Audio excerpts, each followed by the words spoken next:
Welcome back to the Life-Giving Leader Podcast. It's been a minute and excited for episode 2 here in season 3 of the LGL podcast. It's so good to be back with you guys today. I've been adjusting my office a little bit. I'm going to continue to do that as we grow this. And I want to get you aware that I've got very, I don't know, cool is the right word, influential, amazing leaders that I have scheduled coming up in the next few weeks. I'm going to record and then we'll get them on the podcast here towards the end of the year.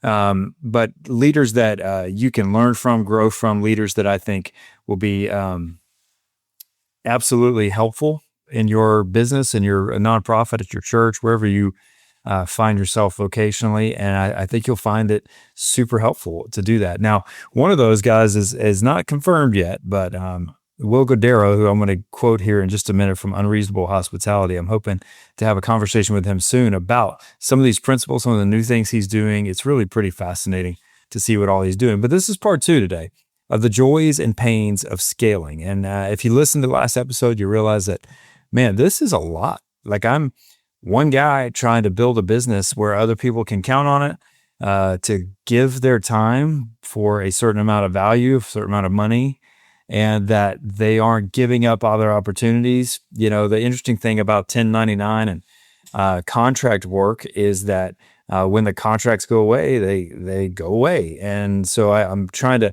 navigate the tension of some of these leaders needing more than a 6-month engagement, and also trying to navigate for myself, not putting myself and my business in a position of being upside down in any way, shape, or form, but instead to build really strong capital. And so that's what I'm trying to discern right now. And I've got a few new things that I've been learning since we met last time. This will be the last episode, at least fully dedicated to this, but hopefully I'll have some more things I learn as we go. But again, we've got 2 great episodes coming up, and I can't wait to share those. So I'm going to start with a little story. For those of you that have been listening or following along, over the last 3 years, I've gotten connected to this orthopedic sales agency. And I have, as of May, I had 3 agencies I've been working with, one in Orlando, one in Atlanta, and one in Colorado Springs. Well, over the past year or so, I've gotten connected to a leader who oversees all the Western agencies, which is awesome. And he is an unbelievable dude, great leader. And so we built kind of a 3-tiered pricing model for how would you do a 6-month engagement depending on what the agency is ready for. And so we've been working on that. We've rolled it out. We've sent it out to a bunch of leaders and their agency owners, and we've got a little bit of traction. But nothing, in my opinion, gets traction like face-to-face relationship building. And so just a few weeks ago, I was out in Dallas and got to play a little golf. Now, listen, a little side note for those of you that think golf is a waste of time. Half of my clients right now have come from me playing golf with them and getting to know them on a personal, fun hangout basis. I'm just saying, I'm not saying the proof's in the pudding, but maybe it is in the pudding. It's pretty awesome to know that that sort of thing is available and good. I genuinely believe in finding some sort of common ground. Go to a game, I don't care, figure out something to do to get face-to-face with potential clients. And I also knew that if I could just get in a room with these leaders and have 20, 30 minutes to share my heart, to share what I've learned, to share what we're seeing and what's been working, I genuinely think I can make a difference in the lives of these leaders. And so I was able to do that. They have 5 regions. So each region has somewhere between 5 and 8 agencies in them. And I got to speak to 3 of these regions. Well, that was huge. Literally, I'm watching these people just, their eyes glisten with hope of like, oh my gosh, yes, this is the stuff we need. This is the stuff we're talking about. This is the places that our company could use growth to move forward. So I was super encouraged by that. As a matter of fact, since then, we're officially locked in with 6, about to be 7 agencies. So that's 4 more than I already had, and I was at 3. Now, all the planning that I talked about last episode, which is how do you plan without promising, is starting to come to fruition. And now when the rubber hits the road, coaches get a choice to decide, are they going to do this or not? Do they want to be in or not? Do they have the capacity to do this? And so I'm finding myself wrestling with this piece of going, okay, if I bring on somebody and pay them a designated kind of W-2 type salary and I can use them for multiple things, is that better than maybe a coach that I'm hiring per agency for their day rate. Like there's some really interesting things I'm trying to iron out when it comes to that. So that's where I'm at right now. I've literally would not be surprised if by the end of this year, we go from 7 to anywhere from 10 to 13 agencies. Well, that requires scale. I don't have a choice. I'm going to have some other players join me. So here's a quote I want to start with today as I talk about this a little bit more and give you a little more details of where I'm sitting right now. And this is from Will Guidara, who wrote this. He actually quotes another person, Maya Angelou, in his Unreasonable Hospitality books. He says this, because this is the kind of one of the core thoughts for my business and for me thinking, really relationship in general, really, how do we make an impact on people from day one, from the get-go, from the very beginning? Listen to what he says, quoting Maya Angelou. People will forget what you do, and they'll actually forget what you said, but they will never forget how you made them feel. Now, that's pretty amazing. And it's an interesting thought, because when I read it in the book, I thought that's exactly what this business is all about. It's how do we make them feel? But you know what? It's not just coaching business, leadership coaching. It's Apple computers. How do they make you feel? Well, they realize they want it to feel awesome, innovative, new, different. There's an emotion connected to being in the forefront of technology. What if it's Pottery Barn, or maybe it's sports? When people realize, I actually read this thing the other day about Mark Cuban from the Dallas Mavericks, who started Real Media, sold it for a few $1 billion, which was crazy at the time, and invested in the worst franchise in the NBA, the Dallas Mavericks. And what he realized is that people weren't coming to the games that were purists of basketball. Well, they were, and that's why I couldn't sell out the rooms. They want to be entertained. They want to feel something. And so Mark Cuban set out to create the greatest fan experience, because what happens when you have a great experience? You feel something. You're moved by something. You're encouraged by something. So I started taking these things into my noggin, and I realized that's what this whole thing is about. You know how you keep agencies and you keep companies that bring you on as a coach or a consultant? You make them feel the way they need to feel, which is progress, seen, heard, connected. You make them feel like you understand. I'll never forget connecting with one of the agencies. And as soon as that person I was talking to realized that I knew their language, it created connection, and it allowed us to create something that is still going to this day, a few years later. And so here's a few challenges that I've come up with that I've been facing over the last, I'd say 5 to 6 months. And I feel like I'm having to get on the right side of these right now as I record this and as I continue to try to grow this. And those of you that are wondering about how my PhD is going, it's still going. I have a meeting tomorrow with my professor to basically say, I'm sorry that things are late. But when God opens doors like this, you just have to keep walking through them. And so it's a little slower on the dissertation than I would like. I want to get done with it, but I also have to pace myself because I have a lot of opportunity. So the first challenge that I'm walking into right now is, how can I get another coach, another leader, someone on my team to care as much about this thing as I do? You ever felt that? Whether it's in your nonprofit, maybe it's in your business, maybe you're in your insurance agency and you're going, why do I care about this? Why does it seem like nobody else cares like I do? Well, they say that it's lonely at the top. I don't disagree with that, but I think it's for a different reason. A lot of people say it's lonely at the top because you don't have a lot of friends. You're kind of on your own. I don't think that's the issue, because most of us still have friends. The reason it's lonely at the top is because you're the only one that carries the weight that you carry. Nobody else can carry it like you carry it when you sit at the top. And I think that's the sentiment here is, I think I'm barking up the wrong tree if I assume that all these leaders are going to care as much as I do. So how do I set them up for success, and my company up for success, and my clients up for success by making sure they own it enough? How do I make sure I give them and this is every organization, how do we give them not just responsibility, but also authority? And one of the ways I'm wrestling with this, and I think a way that I'm going to consider using, is two things. Number one is, I want you to understand that this contract renewal is dependent on your activity, of your engagement. I want you taking the lead with this client, and I'm going to be a part of it. versus the other way around where I take the lead constantly and I'm having to pull the coach up with me and take them alongside with me. I don't want to do that.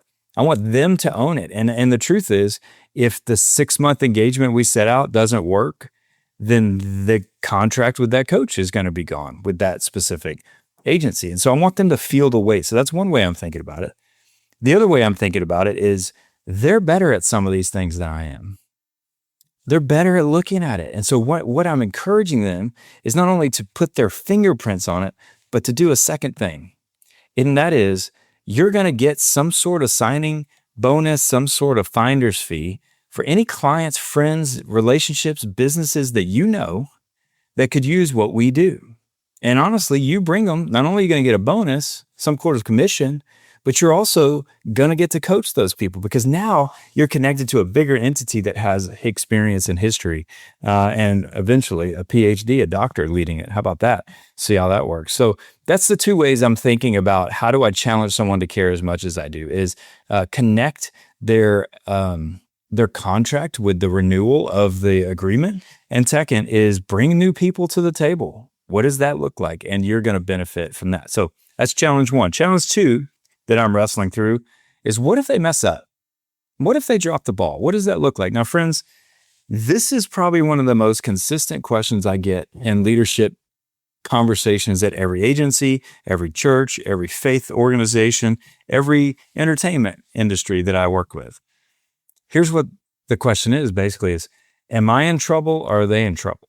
I'll never forget this when we were, years ago, just starting out at one of our places called Brownsbridge.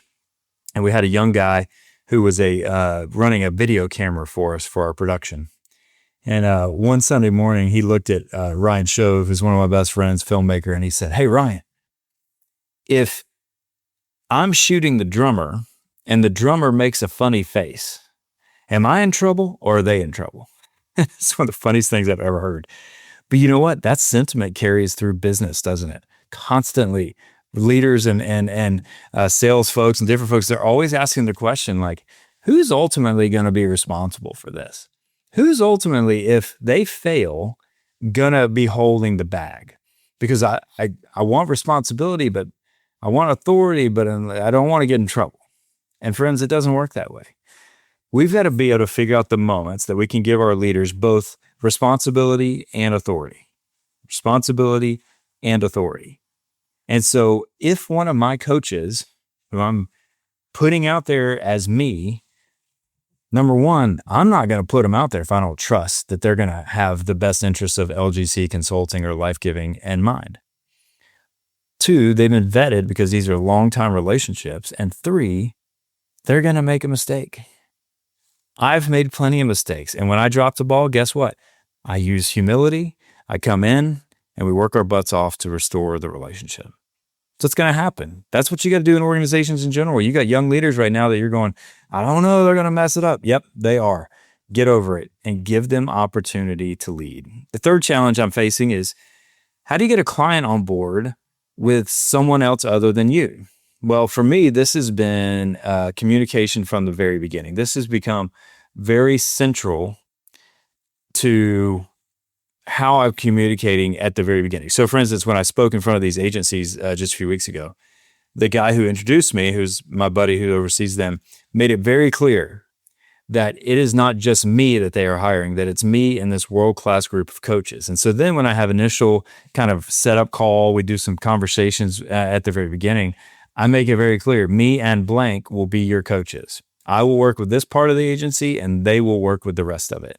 We're just setting it up from the beginning, knowing this is how our team works. This is what that looks like. And so that hasn't been a huge deal because they realize there's only one of me. And what I'm selling them is vision around their agency getting better. It's not vision about working with me. It's vision about how we can grow their organization and help them better. So the last challenge I want to talk about today is this kind of double-edged sword that I'm sitting on a little bit. Because when I started building out my list of coaches, and again, I know if you're listening to this and you're interested in what it would look like to be a coach, whether it's for me or with some other folks, I'm still prayerfully considering building out a coaching class that you could be a part of or a cohort, something like that. But I'll keep you posted on that. But right now, it's these coaches that are in my life, in my circle, in my world. And the wrestling that I've had is very simple. Do I hire and use coaches who are green, haven't done this very, very long, but are very coachable, who I can train them in the way that I do these things so that I'm not having to untrain anything, that are in a space where they're just hungry? Well, the win there would be they're probably a price point that's a little lower and a little more affordable, and they can be coached from me. They can be trained. But on the other hand, do I want leaders and coaches who have a bunch of experience that I can change the language and create their understanding that I've learned about working within this specific organism? Is that a better way? Because they're going to cost more. Well, the answer I've come up with is both. Some sales organizations I'm working with are smaller and younger and don't have the need for a highly experienced coach because I'm still coaching in that space. And then some agencies who have been around a long time, you got some stalwarts, you got some leaders who have been in seats for ownership and leadership a long time. It's probably going to need to be someone with a little more experience, somebody that has been around a little bit longer. And here's what all of this comes together, because so many people ask me on a regular basis, why do we need you? What does that look like? And oh, by the way, what is your formula? How long is it going to take? How much is it going to cost? And when are you going to be done? And you guys know this. If you've been around people at all, which hopefully you have, if you haven't been around people at all, this whole conversation doesn't make any sense to you. But if you've been around people in any length of time, you realize there is not just one way to do this. There's not just, here's my formula, go do it or don't do it. I don't care. I love this, again, in his book, to kind of bookend this, and Will Guidero's book, he quoted Richard Carrain's repeated saying, which is one size fits one. And what he says, Will says, is he was referring to the hospitality experience. Some guests love it when you hang out at the table and schmooze, because again, it's restaurants, while others want you to take their order and disappear. It's your job, listen to this, friends, it's your job to read the guest or the client or the owner or the salesperson and to serve them how they want to be served. This is the job. There's not one size fits all. There's one size fits you. That's the secret sauce, friends, is developing enough emotional intelligence, enough ability to get to know the people that are sitting in front of you and quickly discern, are they the ones that want you to schmooze? I don't know why I said that's so funny. Or are they the ones that want you to take their order and go away? Every owner I've worked with is different. And therefore, their agency is different. Their company is different. Their groups are different. Their teams are different. Their values are different. Learn them. Build trust with your emotional intelligence. And then you're able to go, yeah, hey, me and my team are going to do this. And now they trust that you have their best interests in mind. So here's what I think my job is. I wrote it down in this sentence. My job is to take and create a world-class, unreasonably hospitable, and worth more than you're paying us coaching agency. And that's what I'm fighting to do right now. And hopefully these 2 episodes will give you a little insight into the things I'm wrestling with and maybe unlock something for you as you do that. Hey, and as a matter of fact, if that's happened, please let me know. Send me a DM and Instagram, or send me an email at, sorry, my dog's shaking his collar if you heard that, at tyler@lifegiving.co. Just send me an email and let me know how we can serve or connect, and if there's something else we can do, if you're interested in learning about coaching and maybe going through a cohort that I'm considering putting together. So thanks again for listening. Again, I got some great episodes coming up very soon. If you like this, like and subscribe, tell your friends about it. This is just real life stuff, and learning how to be life-giving, even as I grow something, even as I'm being entrusted with more, I just continue to feel like the Lord wants me to be faithful to the little things, which is people, my family, and to Him ultimately. And so how we do this stuff really matters, friends. And so what we always say is that when life flows, influence grows. And maybe if you're stuck a little bit wondering why life, or why you're not getting the influence, the opportunities, the windows that you believe you deserve, maybe take a change this week. I throw a curveball and go, what does it look like for every person I come eyeball to eyeball with to bring life to them? And who knows, maybe some doors would open because of that. So Thanks for listening, and we'll see you next time.